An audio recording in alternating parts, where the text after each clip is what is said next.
আসসালামু আলাইকুম। আজকে খুব সহজে একটি রেসিপি নিয়ে চলে আসলাম আপনাদের সামনে। গরুর আমরা ভাজা তো অনেকভাবেই খাই। এটা খুবই সহজ। এরকম কোনো মসলা লাগবে না। ঘরে থাকা উপকরণ দিয়েই তৈরি করতে পারবেন। লবণ দিয়ে দিলাম, সামান্য হলুদ আর হচ্ছে মরিচের গুঁড়া। আপনারা যদি ঝাল বেশি খেতে চান একটু মরিচের গুঁড়া বাড়িয়ে দিতে পারেন। আর দিয়ে দিচ্ছি রেডিমেড গরুর মাংসের মসলা।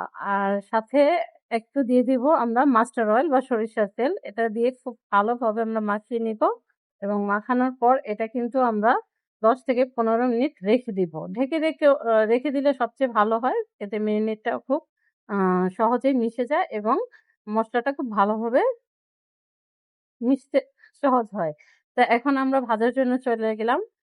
চুলায় একটি কড়াই বসিয়ে তার মধ্যে আমরা আবারও সরিষার তেল দিয়ে নিলাম। এখন আমরা এক, এক করে মাংসের টুকরোগুলো দিয়ে দিব। আর মাংসের টুকরোগুলো দেওয়ার সময় কিন্তু একটু সাবধানভাবে দিতে হবে যেন তেলগুলো গায়ে চলে না আসে। তো আমরা এগুলো দিয়ে দিচ্ছি।